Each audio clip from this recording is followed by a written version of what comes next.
আমডাঙ্গায় ওই যে নৈহাটির গরিব যাই হোক কেটে খাওয়া যে বাড়িটা আছে হিন্দু, সে নয় মোদির বন্ধু। ওই গরিব হিন্দুটা নয়, মোদির বন্ধু শিল্পপতি। সেই শিল্পপতির লিস্টে রামও আছে, রহিমও আছে ভাই, এটা মাথায় রাখবেন। ওখানে সব টাকা এক আছে। অনেক চিৎকার চাচামেচি করে উত্তরপ্রদেশে নাম বলবো না, সে আমি বললে অসুবিধা আছে, এখন সবটা নাম বলা যাবে না। বড় মল, বিশাল ইন্টারন্যাশনাল লেভেলের মল উত্তরপ্রদেশে তো খুললো। যোগী আদিত্যনাথ তো গিয়ে এক প্রকার উদ্বোধন করলো, মুসলিম মালিক তো, তাহলে এখানে করতে দিল ভাই। সব শিল্পপতিদের সাথে সব বন্ধুত্ব, আর পাড়ায় পাড়ায় হিন্দু মুসলমান মারপিট করছি আমরা। কবে যে ভুল বুঝবো আমি তো ভেবে পাই না। আপনি জানেন আমার সাম্মানিক ভাতা কত? 1,21,000 টাকা। আমাদের রফিকুর রহমান সাহেব কত টাকা পাই জানেন? 1,21,000 টাকা পাই। মমতা ব্যানার্জির মন্ত্রীরা কত টাকা পাই জানেন? 1.5 লাখ টাকা। তাহলে ওরা 1.5 লাখ পাবে, নওশাদ সিদ্দিকী 1,21,000 পাবে, রফিকুর রহমান সাহেব 1,21,000 পাবে, আর আপনারা মারপিট করবেন? লজ্জা করে না আপনাদের? লজ্জা করে না? আজকে অর্জুন সিং যদি এমপি হয়ে যায় 3.5-4 লাখ টাকা পাবে। ও 3.5-4 লাখ টাকা পাওয়ার জন্য যারা দীর্ঘদিন ধরে কাকা ভাইপোর সম্পর্ক, কিছু অসুবিধা হলে কাকা তার রক্ত দিয়ে জীবন দিয়ে তোমাকে বাঁচানোর জন্য ছুটে আসে, তার সাথে তুমি শত্রুতা করছো। ও নওশাদ সিদ্দিকী এমপি হবে বলে, যার সাথে তুমি এতদিন ধরে তোমার বিপদে ও হিন্দু মুসলমান দেখে নিয়ে লাভ পেয়ে এসে পাশে দাঁড়ায়, তার সাথে তুমি সম্পর্ক নষ্ট করছো। লজ্জা লাগছে না আপনাদের? ভোট আসবে যাবে, নেতা হবে, ওই নেতার মাইনে হবে 1,21,000, 1.5 লাখ, 3.5 লাখ, 4 লাখ টাকা পাবে। আপনাদের কি হবে ভাবুন তো।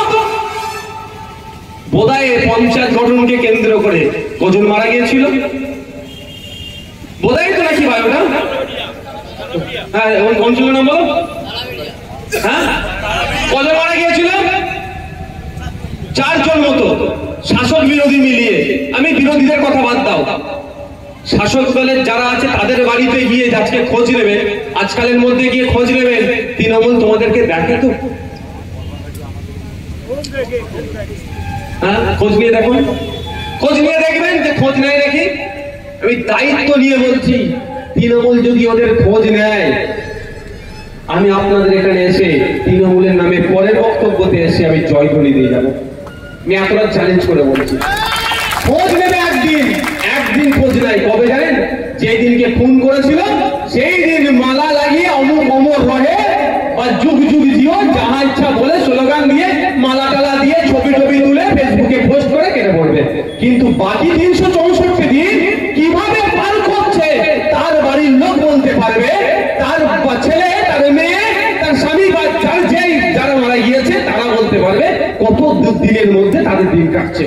আমার অনুরোধ এটাই, অনেক কথা বললাম, অনেক হাসি, আমার কথায় হেসেছেন, কারো রাগ হয়েছে, যাই যা হোক, মনে করলে কি প্রকাশ্যে মনে হয় দুটো খিস্তি দেবেন, যদি মনে মানসিকভাবে শান্তি পান আমাকে দেন, আমার কোনো সমস্যা নেই অবশ্যই। কিন্তু আমি আপনাদের বলি, অনুরোধ করছি, ভোটের জন্য আপনার এলাকার সম্প্রীতি, আপনার এলাকার ঐক্য, আপনার এলাকার সৌহার্দ্যের পরিবেশ নষ্ট করবেন না। এরা একদল আছে ক্ষমতায় টিকে থাকার জন্য হিন্দু মুসলমান করছে, আর একটা দল ক্ষমতায় আসার জন্য হিন্দু মুসলমান করছে। তাই আমাদের হিন্দু মুসলমান নির্বিশেষে আওয়াজ তুলতে হবে, শিক্ষার আন্দোলন করতে হবে, স্বাস্থ্যের কথা বলতে হবে, বাসস্থানের কথা বলতে হবে, মৌলিক অধিকারের কথা বলবো। আমরা নাগরিক, আমরা খেতে পাচ্ছি না কেন, মাথার উপর ছাদ নাই কেন, তার আওয়াজ আমাদেরকে তুলতে হবে। আপনাকে কি তুলাচ্ছে? কে কত বড় হিন্দু?